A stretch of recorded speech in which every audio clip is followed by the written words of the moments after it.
evening, I'm Regina Lay. I'm Pauline Verzosa. And I'm Shawn Yao.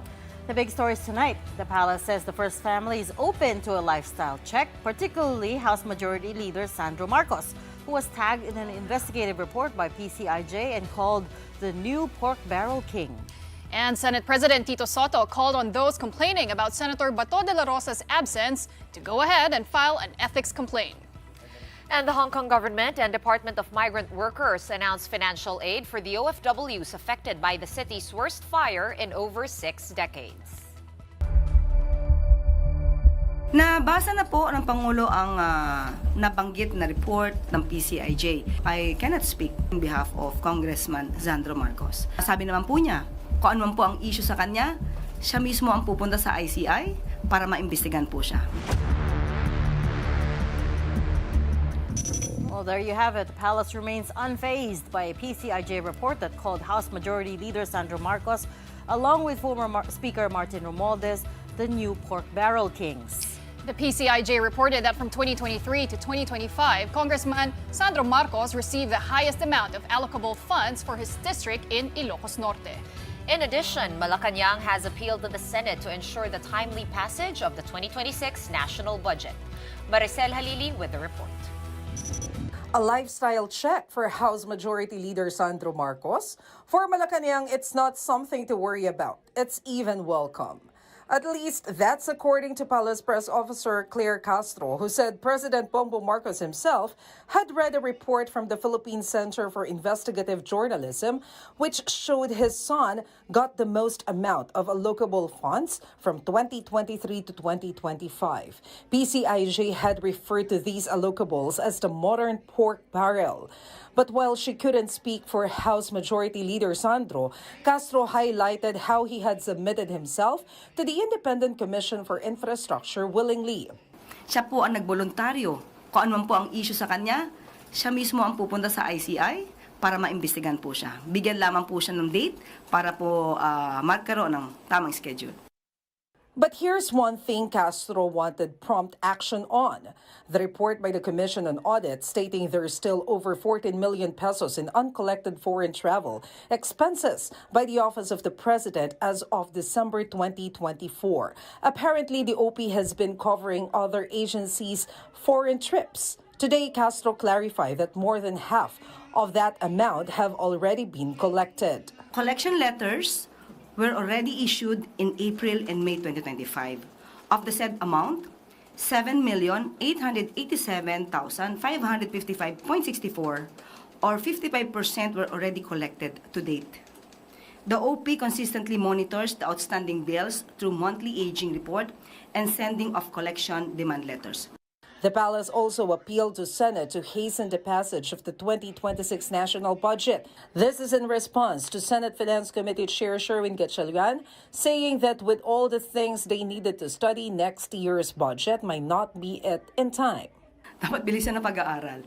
Ayaw po ng Pangulo ng reenacted budget. Alam po natin yan. So hanggat maaari, bilis-bilisan natin, although kahit tapos na yung kapos ang panahon, sana po mas mapabilis natin. Asked about suspended Congressman Kiko Barzaga, Yuse Castro shot down his claim that he was punished because Marcos has a lot of allies in Congress. Unang-una po yung mga lewd photos na kanyang pinost. Hindi naman po kasama ang Pangulo nung ito ay kanyang ginawa. Hindi naman kasama ang Pangulo nung ito pinost. At yung mga sinasabi niya mga umanong disinformation laban sa AFP, hindi rin po yata kasama ang Pangulo sa kanyang mga umanong disinformation. So sa atin na nakikita rito, ginagamit lamang ang pangalan ni Pangulong Marcos Jr. para ma-justify ang kanyang mga ginagawang disinformation. And as far as the Pogo investigation is concerned, Castro also reported that per latest info from the Department of Interior and Local Government, Cassandra Ong is still in the Philippines. Ong is one of the personalities wanted for qualified human trafficking due to the raided Pogo operations in Porac, Pampanga. The palace is now appealing for help from the public to capture Ong. Kung sino man din po sa mga kababayan natin ang makakakita kay Cassandra Ong, ipagbigay alam din po agad sa ating law enforcement agencies para pa magampanan din po ang pagsiserve ng warrant of arrest sa kanya. For News 5, Maricel Halili, We Are One News. Well, speaking of the Independent Commission for Infrastructure, it launched its YouTube live stream channel today. That's where you can watch hearings on the flood control investigation. First to testify publicly today was Laguna 4th District Representative Benjamin Agarao Jr. Agarao was implicated by contractor Curly Discaya in the flood control scandal as one of the lawmakers who allegedly received kickbacks from their projects. Agarao refuted the allegation and denied any affiliation with the Discaya couple. He also said it was his daughter, Jam Agarao, who was the sitting representative from 2022 to 2025. But like other lawmakers, Agarao stressed that it was a DPWH which handled projects in their district. Pag-uusapan po ng aming pamilya at saka po ng aming mga abogado kung ano po ang mga susunod naming hakbangin. Ayaw ko pong palampasin ang kalapastangan ng ginawa ni Discaya sa aking pagkatao. ICI Chair Andres Reyes Jr. then asked Agarao if he was willing to submit his cell phone records to the committee, which the congressman declined. Hindi po. Kasi ang cellphone po ay dalawa lang po eh. Yung pong bago kong cellphone, sa Viber lang po namin sa partido at saka po sa CA. Ito po lang ang aking cellphone. May mga ibang detalye po ito na hindi ko po pwedeng baka po magalit ang asawa ko. Kaya po. Opo. Kaya ayaw namin ng live streaming, naririnig ng mga tao tungkol sa asawa. But tiyatanong ko lang if you're willing to surrender the cellphone kasi nga po we are investigating. Meanwhile, the ICI has received more requests to investigate alleged anomalous projects. One is from House Deputy Minority Leader and ACT Teachers Party List Representative Antonio Tino. Tino wants the ICI to look into the 4.44 billion peso Davao and Matina River flood control projects. The said projects are located in Davao City Congressman Paulo Duterte's district. Tino claims that the contractor of the said projects gave substantial donations to Vice President Sara Duterte's campaign. The Dutertes have yet to respond to this allegation, but Congressman Duterte has been invited to testify before the ICI this week. Tingin natin may mga red flag o may mga posibleng anomalya. That's from 2019 to 2022 involving at least. Tapos may nakita rin tayo na mga incomplete pa rin kahit 2020 or 2022 pa inaward. Dun sa 80, mahigit kumulang kalahati ay mga congressional insertions. Ibig sabihin wala sa NEP pero naipasok sa GAA.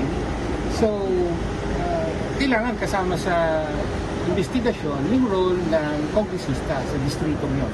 And at that time, that was Representative Colong Duterte. The Land Transportation Office also wants the ICI to investigate the agency's 946 million peso Central Command Center. The building remains unused due to missing equipment. SunWest Corporation, the construction firm linked to former lawmaker Zaldi Ko, was part of the joint venture for the facility. May mga dapat na cameras na dapat ilagay all over the Philippines. Wala po yung mga nangyaring yan. At saka hindi po siya, sa totoo lang, hindi po siya gumagana. Right, in other news, the DICT says they have intelligence indicating that an exorbitant amount of money is being laundered through crypto platforms by some flood control contractors. Well, that's according to Undersecretary Aboy Paraiso, the acting Deputy Executive Director of the Cybercrime Investigation and Coordinating Center. He's also the chairman of the ICI's Technical Working Group on Asset Recovery. Paraiso explained to our sister program, Storycon, this afternoon how this system works. I think the most popular right now is yung mga USDTs because kailangan lang nyo yung mga cold wallets na tinatawag. We have cryptocurrencies, the usual yung mga Binance, so yung other exchanges po na yan. May cold wallet ka, papasok mo na sa laptop, transfer na. Tapos, you don't even see any records of the transactions except for the cold wallets. So, with other cryptocurrencies yan, mahuhuli natin yan, or at least we'll have a record of them.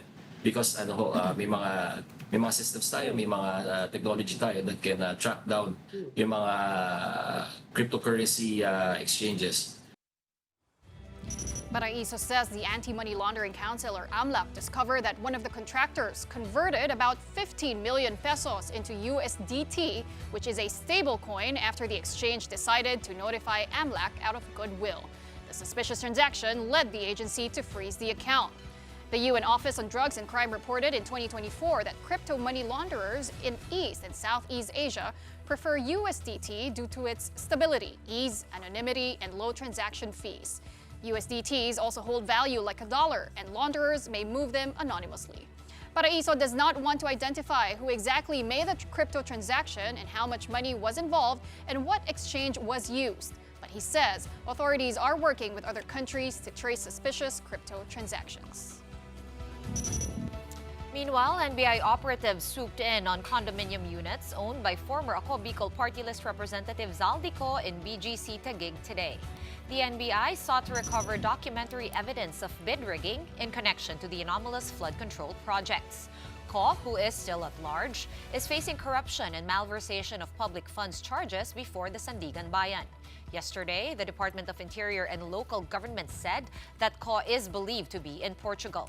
Malacanang today said it welcomes the possibility of providing a reward for his arrest. Meanwhile, Zaldico's co-accused in the Mindoro flood control anomaly were again brought before the Sandigan Bayan today. The 9 DPWH officials who are now in custody were arraigned this time before the 6th Division, which is handling the malversation case against them. All pleaded not guilty again. All right, let's talk all of this out with our first guest tonight. We are talking to former Congressman Raul Manuel. Raul was Kabataan Party List Representative in the 19th Congress. Good evening, Raul. Thanks for joining us tonight.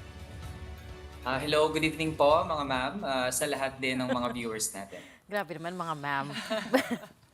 But anyways, yes, thank you for joining us at such short notice.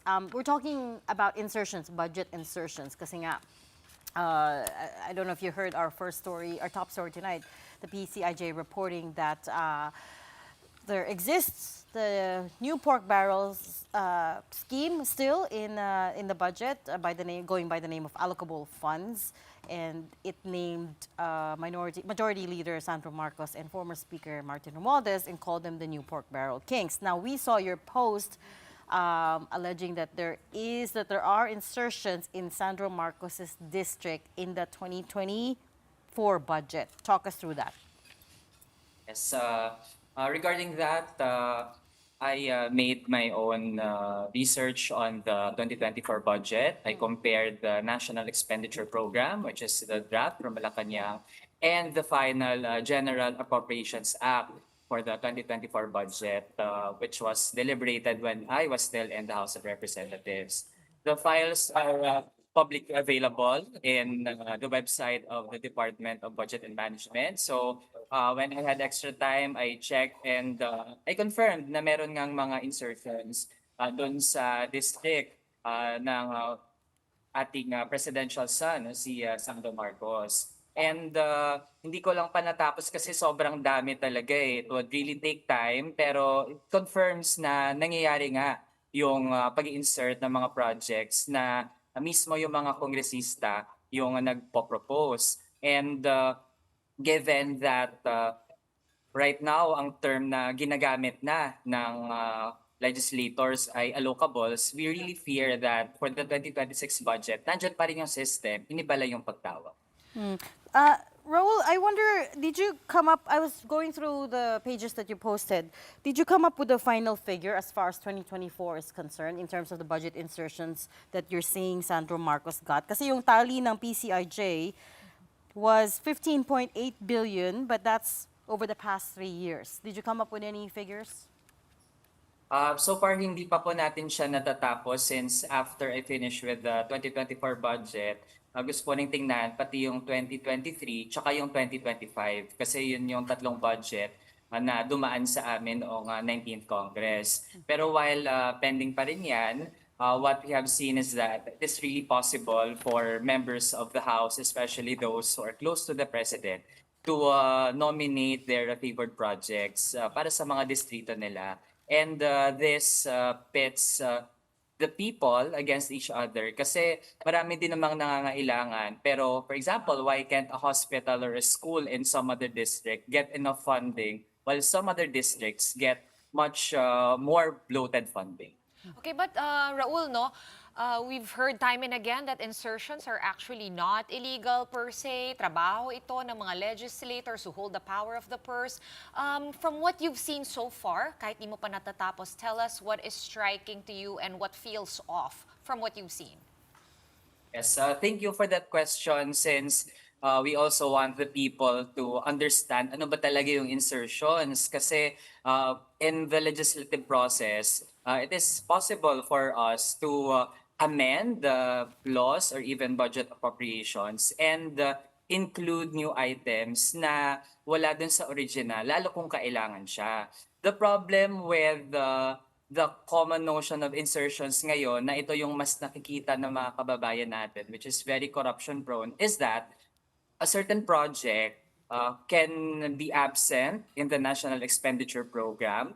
And even when the House or the Senate have already approved their own versions of the budget, pwedeng wala pa rin yung mga project na yon. But what happens is, during the bicameral conference committee, yung mga nag-uusap are only a few senators and a few members of the House, doon na pinapasok yung mga project na wala naman to begin with sa NEP, sa Senate version, tsaka sa House version. So yun yung napakadelikado because projects inserted through the BICAM cannot be open to debate. Kasi pag binabalik sa amin yung BICAM version ng budget, what we get are already the bulk figures. Hindi kasama din yung attachments ng mga projects na naipasok pala through the BICAM. At later on, pipirmahan na ng presidente. So, insertions done through the BICAM are very dangerous. Wala din the so-called report from the small committee which Congressman Toby Tiangco has been asking for because apparently even members of Congress during the 19th Congress or in any Congress don't have visibility into that. Yes. Even the output of the small committee. Ang nangyari sa 19th Congress for all of the 3 years na naupo tayo doon as youth representative, we approved the NEP as it is during the second and the third reading because we received from the Office of the President a certification that the budget is an urgent bill, which means we can skip yung 3-day requirement between the second reading or the period of amendments, tsaka yung third reading, which is the final vote. What we do is we conduct the second reading and the third reading on the same day, which means we cannot actually include amendments, we cannot debate on amendments. Ang ina-approve lang namin ay yung NEP. Kaya lahat ng amendments at kasama na doon yung mga insertions as how people understand it, nangyayari na siya sa small committee at sa BICAM. And it is the BICAM that grants approval doon sa mga naipasok. Kaya talaga naging ganito yung mga past budgets natin. And do you know sino ba yung members ng small committee in the 19th Congress? Because traditionally, itong small committee has been a long-standing congressional practice. And as far as we know, may representatives yan dapat from majority, minority, of course the appropriations chair, vice chair, but no one has been able to confirm with us so far sino ba talaga yung naging members ng small committee in the 19th Congress. Do you know? Yeah. Noong 19th Congress po, its members, upon approval by a motion in the plenary, 4 lang po sila at ito rin yung nasa records ng House.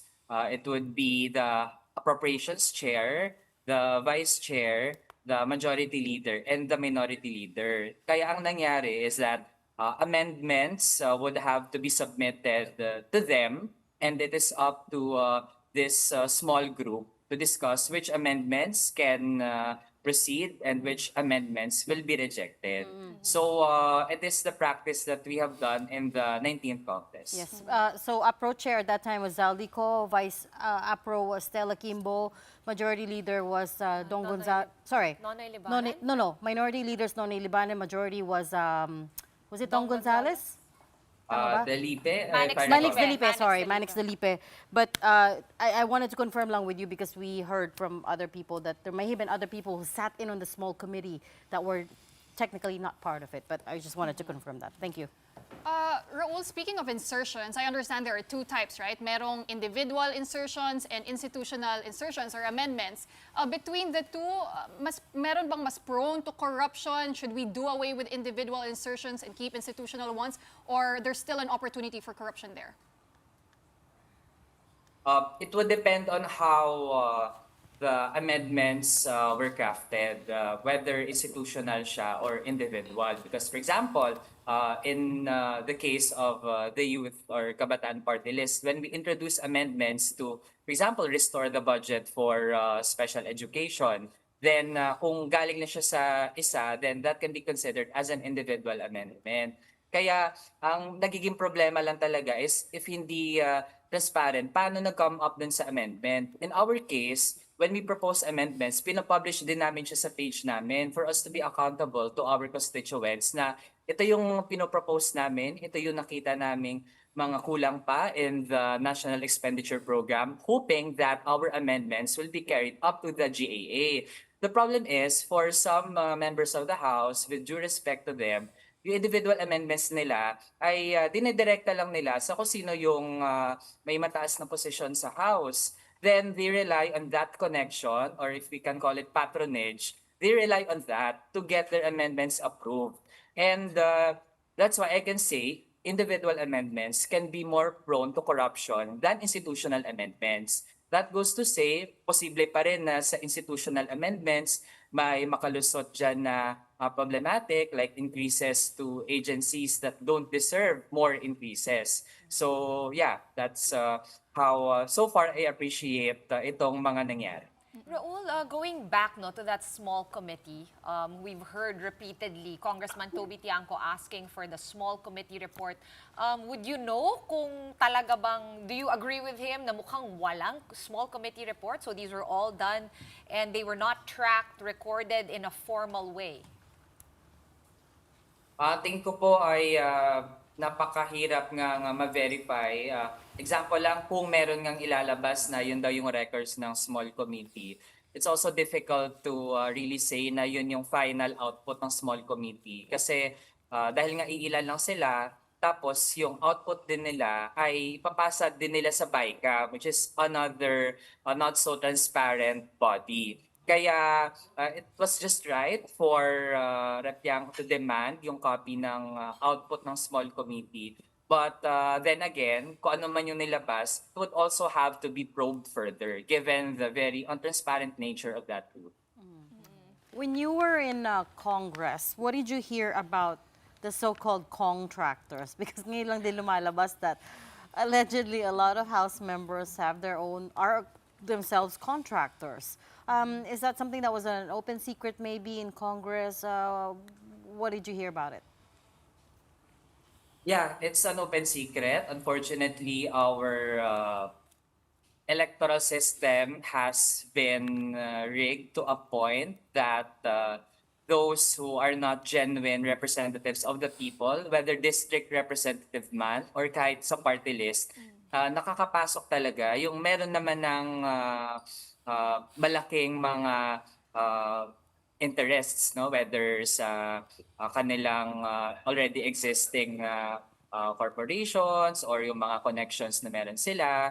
Ang unfair lang kasi they use the government position for private interest. Kung umupo sila, edi sana they totally got rid of kung ano man yung kanilang stake sa kanilang mga already existing interests para ma-separate nila yung kanilang public function dun sa kung ano man yung kanilang personal or private na mga buhay. Pero what happens is hindi nagamit talaga yung government possessions. And in fact, ngayon na lumalabas na yung paano yung modus ng SOP or kickback, for them it's a form of efficiency, though in a bad way. Kasi kesa maghatian pa yung legislator tsaka yung contractor dun sa magiging kickback, for them it's sufficient kasi iisa na lang yung tatanggap, isang tao or isang pamilya, yung pool ng makukuha, it goes solely to them. Wala na silang paghatian pa. So lalong lumala yung korupsyon at part dyan itong mga contractors. So I guess the question is, Raul, what should be done there? Actually, tinanong din namin yan kay Kong Erice, and he said, kailangan i-declare talaga ng mga congressman sa sala nila yung kanilang business interests. But at the same time, we all know, ang lusot naman dyan is you just divest from the business. So what can be done here? Yung isang pwede, while I would agree na dapat talaga mag-divest din, pero that can be done after the elections na okay, naupo na, so para malinis na sila, they would have to divest. But I think there also has some action even before the elections, meaning magpataw talaga tayo ng malinaw na rules. Halimbawa po sa party list system, we have long been advocating to really be strict with the guidelines on how to accredit the party lists and their nominees para yung mga hindi naman talaga marginalized, like yan, yung mga contractors na billion-billion na pala yung kinikita, nakakapangurakot pa, I don't think they're marginalized. So, dapat before elections, mapigilan na yung pag-accredit sa kanila para ma-minimize na yung chance or ma-reduce or mawala na yung posibilidad na makapasok pa sila sa Kongreso. Raul, let's talk about Zaldico. Much has been said. He has said so much as well. Do you believe that the buck ends with him? How was it in the 19th Congress na parang kasi ngayon, no, si Zaldico yung, doon siya nagsusstop eh. Do you feel that or am I wrong to assume na that's kind of how it's playing out? Ngayon po, tingin ko, hindi lang ito hanggang kay Zaldico. He's not the biggest fish in this whole issue. Kasi ang ginagawa ng Appropriations Chair ay nagiging posible dahil ito ay may basbas na kung sino pa yung mga mas mataas sa kanya. I think we have to be honest with that, lalo kung paano din naman talaga gumagana yung budget process. The Appropriations Chair couldn't have acted kung walang sanction yan. Halimbawa na taasan yung budget ng ganitong department or liitan yung budget ng ganitong department. And yung final budget naman, yung pumipirma din dyan is no other than the President himself. At lalo ngayon na lumilitaw pala yung may largest portion ng allocables, which is now the new version of congressional pork barrel, ay sa kanyang anak pa. So, kung sa totoo lang, I don't think na pipirmahan niya yung budget nang hindi siya aware na doon pala sa first district ng Ilocos Norte mapupunta yung ganun kalaking amount worth of projects. So this goes all the way to the palace, you think? This goes all the way to the palace. Of course, their excuse there is that, well, the president was very unhappy with the 2025 budget, but he had to sign it already kasi malapit na mag-end of the year, and if he didn't sign it, we would have to have a reenacted budget, which is also not ideal. Yeah, what did you think? Yeah, I can see two scenarios. Yung una, kung ating bubusin talaga yung papel ng presidente, edi alam niya yung nangyayari and he approved what's happening, which means he is part of the problem. Pero yung mas gentle na lang na option siguro, if we would grant that to the president, is that sobrang kurakot na pala ng mga tao sa paligid niya, ginagamit yung pangalan niya para mag-insert ng mga projects at hindi niya alam at all after 3 years na yun yung nangyayari. Minimum na lang siguro na sabihin na napaka-incompetent ng ganong tipo ng commander-in-chief handling a more than 6 trillion peso budget para mangyari yun lahat without him knowing a bit about the corruption issues.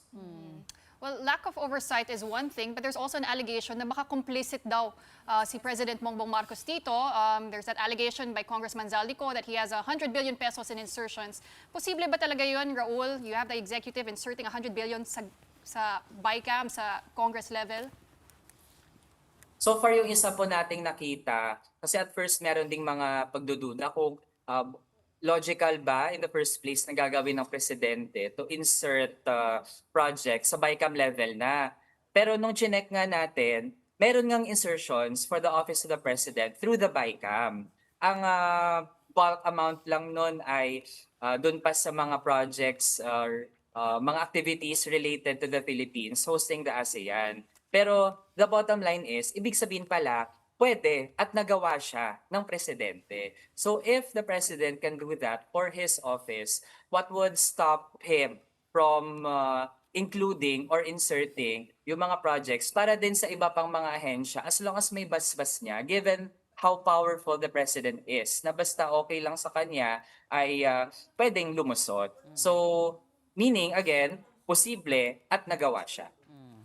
Very fair point. We will leave that there. Thank you so much for your insights tonight, former Kabataan Party List Representative Raul Manuel. We're just going to take a quick break, but coming up, where is Senator Bato de la Rosa? Well, his colleagues at the upper chamber claim even they have no idea. That story and more still ahead. Keep it here on One News.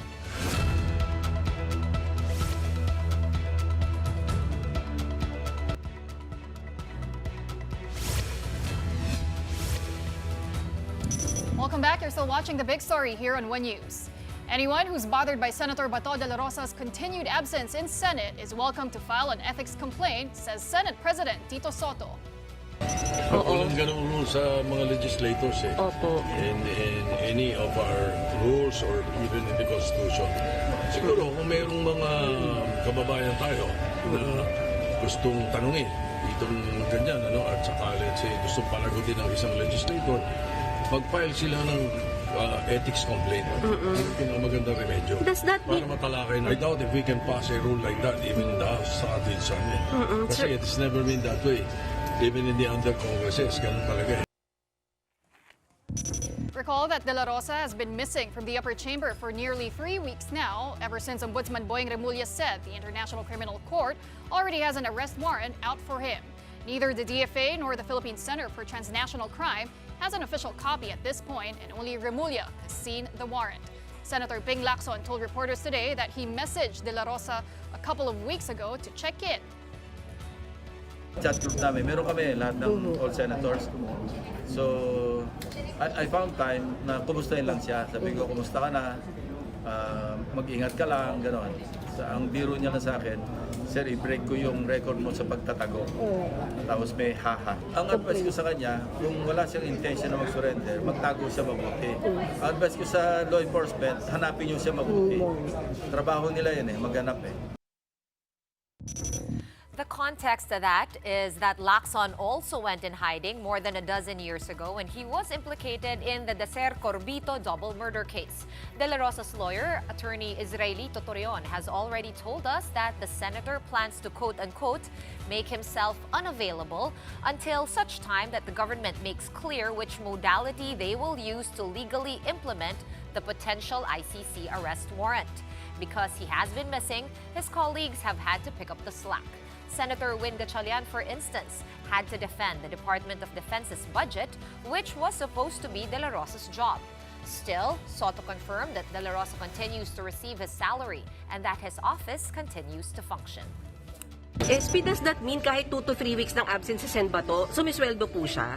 Sa Congress nga, mayroong 1 buong taon hindi mapasok eh. Opo. Wala naman silang ginagawa, wala rin umaaral eh. Diba? Opo. O ito, 2 to 3 weeks pa lang. Pero may sweldo yan, SP? Diretso? Siyempre. Okay. So, Allotted na yun eh. All right, let's talk about corruption once again. Let me bring in our second guest. We're speaking to Cleve Arguelles, political analyst, and also president and CEO of WR Numero Research. Good evening, Cleve. Thanks for joining us. Good evening, Regina, Shawn, and Pauline. Thank you for having me tonight. The first number that I wanted to dissect with you is, well, I can't find it right now, but it's majority of Filipinos support the anti-corruption rallies is what you found. Talk us through that. Yes, our recent survey at WR Numero, we did this in the last week of November, just right before the November 30 protest. And what we've learned is that a majority of Filipinos, around 6 in 10 or 58% to be exact, say that they actually support the November 30 anti-corruption protests. Only 18% said that they do not support the protests, and the rest are quite unsure. That's around 24%. So we clearly see here that despite the low turnout last Sunday, last November 30, that the protests continued to enjoy broad support from Filipinos across the country. Is there a qualitative aspect to that? The 18%, for instance, who say they do not support the rallies, do they tell you why? No, because it's a long list of questions that we have to ask, and we are excited actually to share this with the public tomorrow. The other questions that we've asked and its results, including, for example, the who do they think should be made accountable really for the flood control mess? Who did they trust the most to resolve this issue? What institutions, which leaders, for example? And that's going to be publicly released tomorrow. Can you give us some teasers without giving any spoilers? I'm not sure that's even Cleve, possible. initials na lang. Yeah. Who do people want to be held accountable? Initials. ZC. I think I've said the way that I describe the current standing of the president is that this is that he is at his weakest in terms of the political capital since he won the 2022 presidency. And even though I think the plan was to use the anti-corruption crusade, anti-corruption campaign in a bid to regain public support when he exposed this issue in his last State of the Nation address, I think this really backfired. I think our latest numbers will show that for most Filipinos, this really is that they find accountability at the desk of President Marcos. Cleve, I'll just refer to your previous survey so as not to spoil tomorrow's press con. What was striking to me was that the growing number of those undecided, because we used to be polarized between the Marcos versus the Dutertes, but we're seeing that undecided is now like gaining momentum, gaining more numbers. Can you give us some more insight and whether or not that undecided has gone bigger since the backfiring of this whole Pandora's box with flood control? You're right. If the expectation going into this November 2025 survey is that more Filipinos who used to identify, for example, with the Marcos administration or those who say that they're pro-Marcos might actually start distancing themselves from the administration. And that's what we're seeing actually in the latest numbers, that more Filipinos actually say that they're independent. And interestingly, in the issue of the November 30 protests, we find that across political factions, the strongest, I think, as expected, would be among those who identify as supporters of the opposition. 67% among those who are in the opposition say that they support the protest. If you contrast this to either supporters of the Marcos or the Duterte faction, it's 10 percentage points higher. So for the Marcos faction, around 58% say that they support the November 30 protest. For the Dutertes, it's around 57%. So as expected, you see quite that the those who identify with the opposition feels really strongly about this anti-corruption protest. And when you say opposition nowadays, we have to be very clear who we are referring to. What are you seeing in terms of the opposition? Are they also, some would say that they kind of are fractured as well. What are you seeing? Right. Just to be technical first, the way that we phrase it in a survey is that we specifically give the option if they identify as pro-opposition, defined as supporters of Leni Robredo, Risa Ontiveros, Bam Aquino, and other similar leaders. And then as for the other options, if you say that you are Marcos, we give you the option to identify if you are supportive of President Marcos and his allies, and then for the Duterte faction, the vice president and her allies as well. And then we also give Filipinos, those who respond to our surveys, the option to choose independent. So that's the way that we define opposition here, those who broadly identify with the Liberal Party, the Akbayan, and other reformist leaders in that particular coalition. Well, Cleve, this survey also measured public perception when it comes to the flood control scandal and the investigations of the ICI. Maybe you can give us a preview of some of the sentiments of people and how central is that issue to their anger and their support for anti-corruption protests? Right. Consistently with how they feel about the protest, that we see that a good majority of Filipinos, right, say that they support the anti-corruption protest.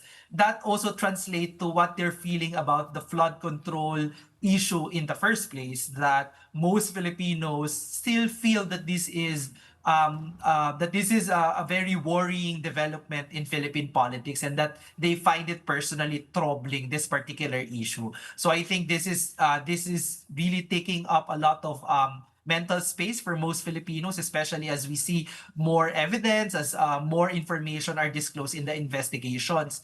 Regarding the trust in the ICI and other institutions, what we are seeing with the numbers is that the ICI do not necessarily enjoy a broad public support, as one might observe or one might expect. For example, me, I personally expect that it might be that Filipinos might be supportive of the ICI given its independent nature rather. But we find in our latest survey, that that's not necessarily the case. So Filipinos I think, are still looking for other institutions, other leaders maybe, to actually credibly investigate and credibly tackle this particular issue. That's interesting. Well, and they I have only heard it opened- said. They only opened live streaming today, so up until today, Yeah. it was largely a mystery. But also, I've heard it said that they're unknown, at least in the world of politics, right? I mean, of course, Justice Andres Reyes has been a justice, but he's never been this public before. So you're seeing that the one that Filipinos trust to solve this mess is an institution or a person? It's actually an institution, and I think what the option at least that's how I read it, is that there is really a demand among the public for an institution that is known to be independent, and what I think they broadly associate with more credible, more effective investigations, right? So they look up to an investigation body to actually tackle this issue. So it might be something about popular perceptions of what institution is supposed to investigate crimes or wrongdoings in public and private sectors in the country. As you have mentioned as well, that it's only today that the ICI really live stream its proceedings. So it might also be a public relations problem, right? If people do not necessarily see what they are doing and are not aware of how the investigations are progressing, then I wouldn't be surprised if they cannot really say that they trust the ICI, for example. If this was Jeopardy, I would say, is it the ombudsman? I'm sorry that we're playing this game. I know. Oh, Cleo, For 500. last chance to give us initials. No, I'm kidding. My last question is, so 58% support the anti-corruption protests, and yet we saw what happened over the weekend. The numbers were quite dismal, so to speak. What did you think happened there? I'm asking you to put on your political analyst hat now. Yeah, right. I think that since that we're way past that moment, that the shock moment of September, right? We saw that that's the peak of the mobilization, and I think we should acknowledge, of course, that there is a natural cycle to protest. It will go up, it will go down, right? And we are way past at the time when emotions were highest. But also from a public opinion perspective, my observation here is that it might have something to do with the fact that investigations have started. So maybe some of our kababayans are on a wait and see attitude, right? They want to give the investigation an opportunity to take place, right? Before they decide to go back to the streets. But as you can see, there's still a sizable number of support for the protest, right? But they stayed home in the meantime of that Monday. Okay.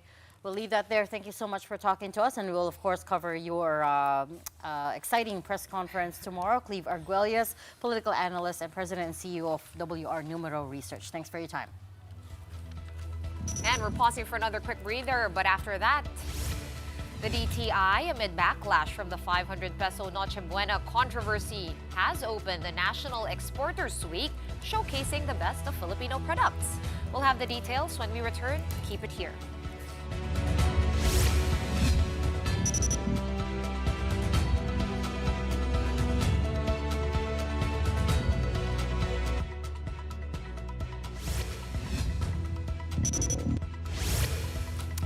Welcome back. The Department of Migrant Workers and Hong Kong's Department of Labor and Welfare got together today to discuss compensation for the domestic workers that were affected by the Wong Fu Court fire in the city-state. DMW Secretary Hans Kakdak flew to Hong Kong personally to check on the workers there and met with his counterpart, Secretary Chris Sun. They announced that the family of Marian Pascual Esteban, the lone OFW who perished in the fire, will receive up to 800,000 Hong Kong dollars in compensation, which is equivalent to almost 6 million pesos. Esteban left behind a 10-year-old son in Rizal, for whom the Overseas Workers Welfare Administration, or OWA, has promised scholarship aid. Kakdak hailed the Hong Kong government's assistance throughout this tragedy.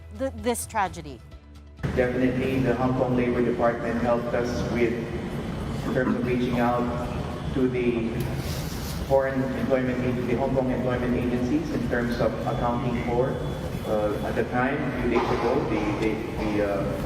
the names of domestic workers whom we needed to mark safe or needed to determine their exact status. You can rest assured, as I made clear in my opening remarks, the Labor Department will help them to claim their entitlement under the law. Kakdak also says they're now processing the papers to bring Esteban's remains back home immediately. Meanwhile, the OFWs injured in the fire will receive between 50 to 150,000 Hong Kong dollars in compensation, while other survivors will get $20,000. Rodora Tonyaka, who has been hailed a hero for saving her employee's 3-month-old baby, is now out of the ICU and in stable condition. Per the Hong Kong Labor and Welfare Department, 235 domestic helpers were affected by this fire and at least 10 died, 9 of them Indonesians. This was Hong Kong's deadliest fire in decades, the death toll for which has gone up to 151. Right now, in other news, it's the first week of December, which means it's also National Exporters Week. Trade Secretary Cristina Roque, who's been under fire this week for her comments on 500 pesos being enough for Noche Buena, was on hand to open the expo at EDSA Shangri-La. The good news, she says, is that despite global headwinds, merchandise exports are up this year. Mobile Journal, Amy Atienza has that story. The Department of Trade and Industry has officially opened National Exporters Week with the theme of Making Waves, Exporters Driving the Nation Forward. From food, clothing, technology, and even leisure items, the event held in Mandaluyong City showcased the diversity of the Philippine export sector. Trade Secretary Cristina Roque was on hand to deliver the keynote.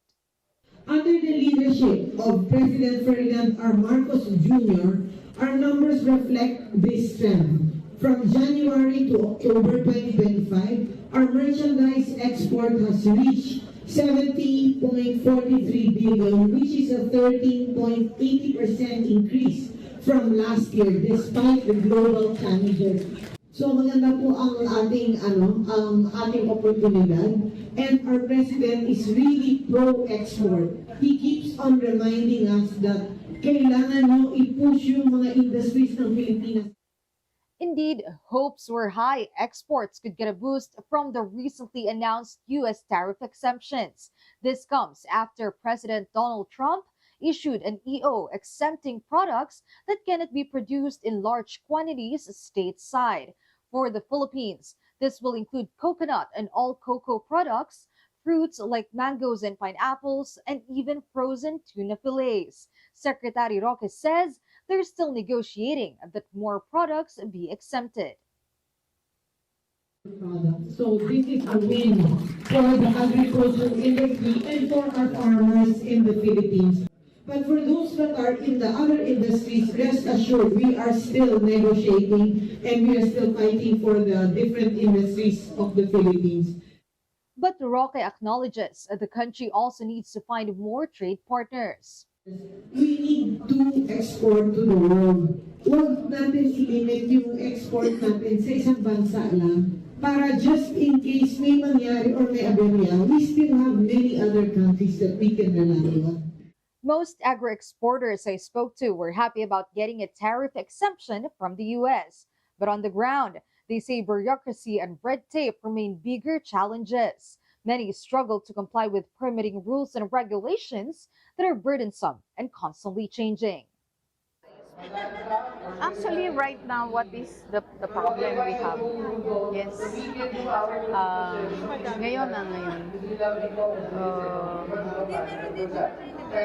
some government agencies who are really linked sa mga exporters. Hindi siya yung ganun kasimbles ba? Kasimbles. To the point na the investors, the exporters, konti yung support from the government. PhilExport President Sergio Luis Ortiz Jr. says the launch of 2 digital platforms this year should help ease the burden on exporters. Well, against our pessimistic belief before, it looks like it's clearing air now, and I think at least yung target natin $110 billion for the, I think we can meet it. It will help the exporters a lot, no? Because it's a platform which can bring them to the world. The Exporters Week is being organized by DTI Export Marketing Bureau, Export Development Council, and PhilExport. Kapatid Amy Atienza, we are One News. And before we say goodbye, we bring you back to the corruption scandal that has gripped the country for months now.